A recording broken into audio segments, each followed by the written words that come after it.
கள்ளச்சாராயம் காரணமாக பல பேர் உயிரிழப்பு. கஞ்சா, டாஸ்மாக் ஊழல். என் மகனை சுடுகாட்டுக்கு அனுப்புன உங்களுக்கும் அதே கதிதான். மறக்கவும் மாட்டோம், மன்னிக்கவும் மாட்டோம். மாற்றம் வேண்டும், அதற்கு பிஜேபி தான் வேண்டும். யாருக்கு ஓட்டு பண்ணுவோம், ஓட்டு போறோம். 2 லட்சம் கோடி ஆட்சி வச்சிருக்காங்க. எனக்கு முன்னாடி பேசுறாங்க ஓட்டுக்கு காசு வந்து தப்பு, அதனால ஓட்டுக்கு வாங்கணும்னு சொல்ல மாட்டேன். 10,000 ரூபாய் கேட்டா உதவி செய்து ஓட்டு போறேன். நானே போட்டேன். 10,000 ரூபாய் ஆகுது. இதே என்ன பண்றீங்க? 10,000 ரூபாய் கொடுக்குறேன், நீ கேமரா போ. ஏன் சொன்னா 1 ரூபாய் ஊழல் பண்ணி வச்சிருக்க உதயநிதி ஸ்டாலின். 2 லட்சம் கோடி ஊழல் பண்ணி வச்சிருக்கான். இங்க இருக்கக்கூடிய திருநெல்வேலி சேப்பாக்கம் தொகுதியில் இருக்கக்கூடிய ஏழைகளுக்கு 6 வீடு கட்டி விட்டோட அந்த சொத்து அவருக்கு கிடையாது. அந்த அளவுக்கு ஊழல் பண்ணிருக்கான். இதை நான் சொல்லுங்க, அவர்களுடைய அமைச்சர் துருக்கியார் பழனிவார் நாங்களே சொல்லியிருக்காங்க. ஆடியோ இருக்கு, வீடியோ இருக்கு. 50 ஆண்டுகளில் கருணாநிதி சம்பாதிக்காத ஊழல் செய்யாத பணத்தை 2 பேர் சேர்ந்து 2 வருஷத்துல அடிச்சாங்கன்னு சொல்லியிருக்காங்க. அதாவது கேசனா ஒரு மரியம் கொடுக்க முடியாது. இங்க உள்ள கேட்டதான் முக்கியமான மியூசிக்லாம் நம்ம பிரச்சாரம் செஞ்சு போனாங்க, நமக்கு அனுமதி இல்லைன்றாங்க. ஏன் உதயநிதி ஸ்டாலின் மட்டும் இவ்வளவு அனுமதி கொடுக்குறீங்க? அவன் மட்டும் அந்த மயிலா மட்டும் வாழை தெரிந்து கொடுத்த தேவத்துனா பேருக்கு எங்க வேணாலும் பிரச்சாரம் பண்றதுக்கு ஆயிரக்கணக்கான மக்கள் போறாங்க. ஏன் நாங்க போகக்கூடாதா? ஏன் நாங்க போகக்கூடாதான்னு கேட்கிறேன். இது எந்த வகையான நியாயம்? அநியாயத்தை காவல்துறையும் தேர்தல் ஆணையும் சேர்ந்து செய்யாதீங்க.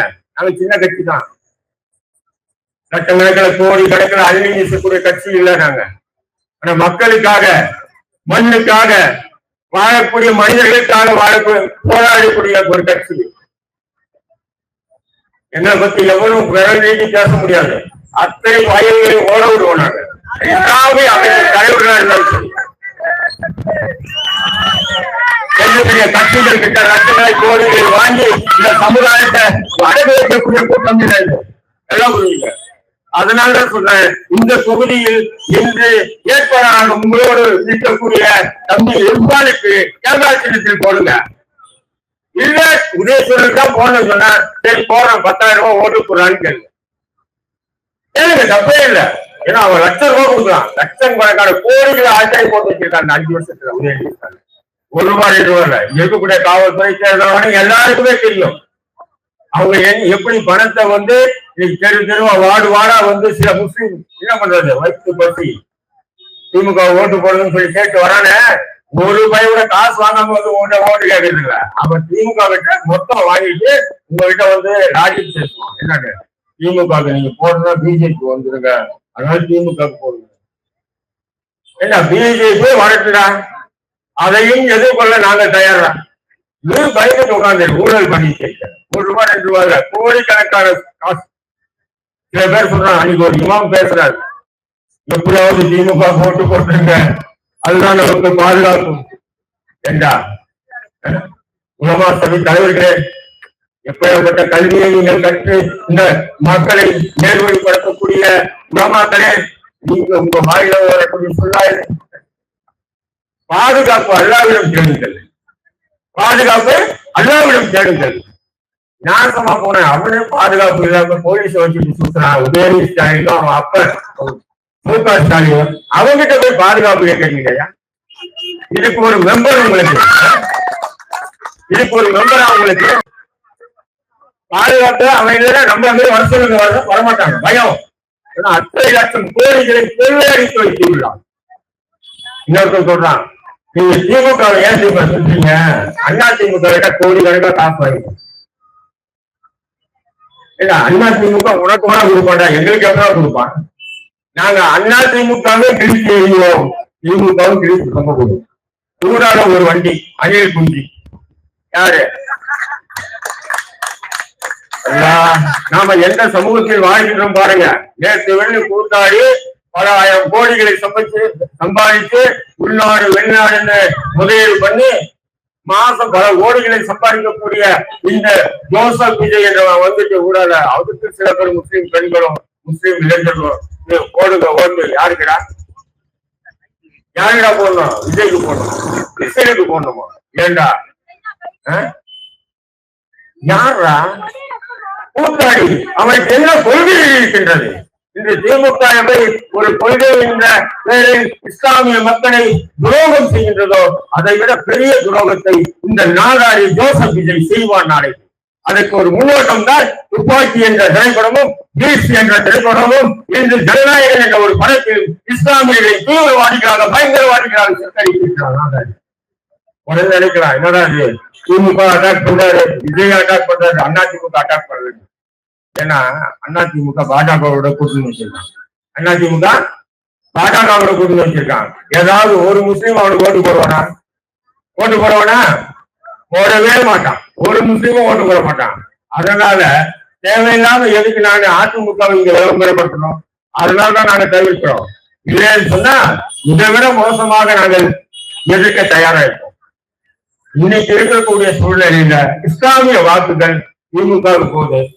இந்த ஊடால வரக்கூடிய இந்த அணிகளுக்கு போன சில இளைஞர்கள் குற்றம் இல்லையா, அதை கண்டித்துதான் இன்னைக்கு நம்முடைய தமிழக வாழ்வு கூட்டமைப்பின் சார்பாக நம்முடைய தம்பி இர்ஃபான் பாஷா அவர்களுக்கு கேமரா சின்னத்தில் வாக்களிங்கள் தவறான வாக்களிங்க.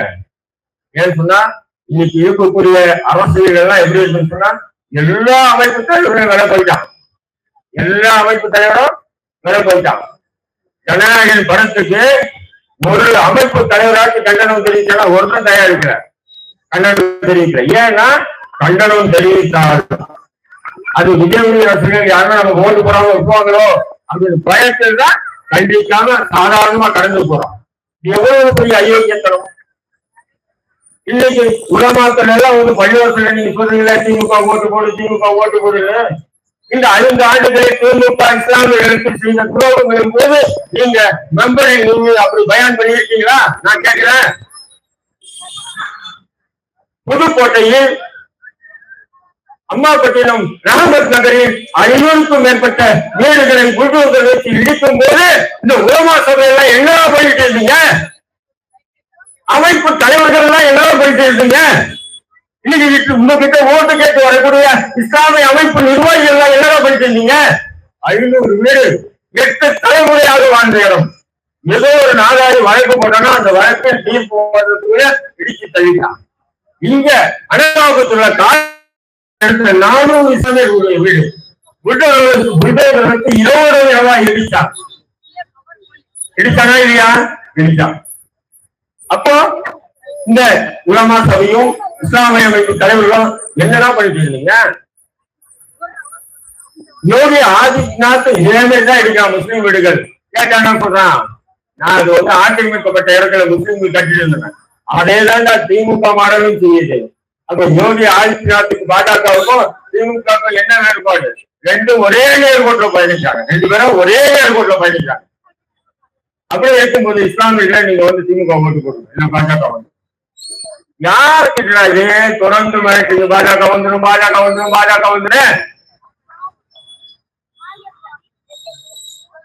பாஜக வேற இந்தியாவில வேற எங்க கூட அவன் ஆட்டம் போட்டிருப்பான். தமிழ்நாட்டுல அவனுக்கு ஆட்டம்னா என்னன்னு சொல்லி 1998 1997-98 பாஜகவுக்கு நாங்க எப்படி பாடம் கொடுக்கணும் வரலாறு. அதனால எத்தனை சகோதரர்கள் வாழ்க்கை சிறைச்சாலைகள்ல ஏறினாங்கன்றது எல்லாம் வரலாறு. ஆனா நீ பாஜகவை காட்டி எங்க மிரட்டாத இஸ்லாமியர்கள், பாஜகவை காட்டு உச்சாண்டெல்லாம் காட்டுற வேலை இங்க வச்சுக்காத.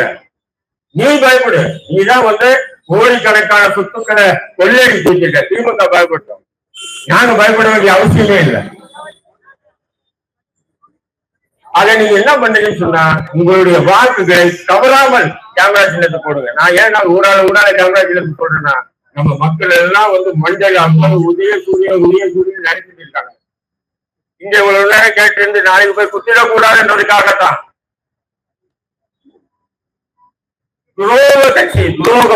துரோகம் ஏற்பதில் திமுக வந்து முதன்மையான இஸ்லாமிய சமூகத்துக்கு துரோகம் ஏற்பதில் திமுக நானும் கடந்த 4 வருஷமா உலமா சபை தலைவரை கூட்டு பாதித்தேன், இஸ்லாமிய அமைப்பு தலைவர்களை கூட்டு பாதித்தேன்.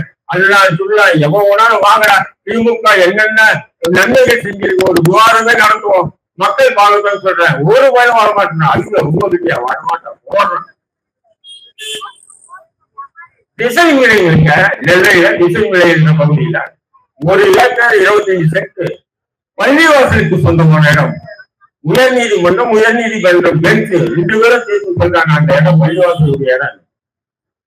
சபாநாயகர் இருந்தானே அப்போ ஒரு பிரஸ் மீட்ல சொன்னான், அது அரசு புறம்போக்கு இடம், முஸ்லிம்கள் தேவையில்லாம அவங்க என்ன பண்றாங்க, முஸ்லிம்கள் தேவையில்லாம அவங்க இடம் உரிமை போடுறாங்க. எவ்வளவு அயோக்கியத்தனம், எவ்வளவு அயோக்கியத்தனம்.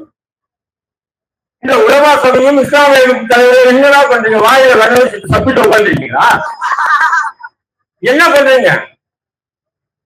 திருச்சியில 300 ஆண்டு பழமையான அனார் பார்க்கின்ற தர்கா கே நேருவும் நாகமுத்தாமனுடைய சில தலைவர்களும் சேர்ந்து இரவாய் அடித்தாங்க. தர்காவை ஏற்றுக்காம அது வேற விஷயம். ஆனால் 300 ஆண்டுகளுக்கு முன்னாடி திருச்சியில் அந்த பகுதியில் இஸ்லாமியர்கள் வாழ்ந்தாங்க என்ற ஒரு வரலாற்றை அழிப்பது RSS சித்தாந்தம். அந்த RSS சித்தாந்தத்தை தான் திமுக பின்பற்றுகின்றது. திமுகவைத்தான் இந்த இஸ்லாமிய அமைப்புகள் பின்பற்றினா உங்களெல்லாம் எந்த கொண்டாடுங்க, செருப்பை கொண்டு அடிப்பதா.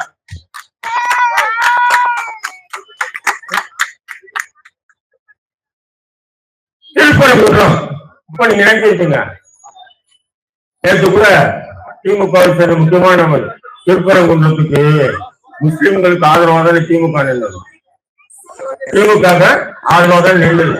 செருப்பை அடிப்பது. இந்த திருப்பரங்குன்றம் பிரச்சனையில் ஆரம்பிச்சதே திமுக. கடந்த 200 ஆண்டுகளாக 200, 300, 700 ஆண்டுகளாக அந்த சிக்கந்தர் பாதுஷா தர்காவுல போறது, ஆடு கோழி அறுத்து நேர்த்தி செய்வது வழக்கமா இருக்கு. ஆனா திமுக ஆட்சி வந்தோடனே மேல ஏறக்கூடாதுன்றான், ஆடு கோழி அறுக்கக்கூடாதுன்றான். உடனே அங்க முஸ்லீம்கள் ஒன்று சேர்ந்து போராடுறாங்க.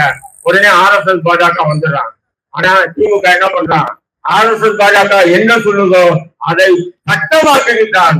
இந்த துரோகத்தை இன்றைக்கு தமிழகத்துல இந்திய தேசிய கட்சியை தவிர வேற எவ்வளவு சொல்றதில்லை. எல்லாம் சைலண்ட், எல்லாம் சைலண்ட்.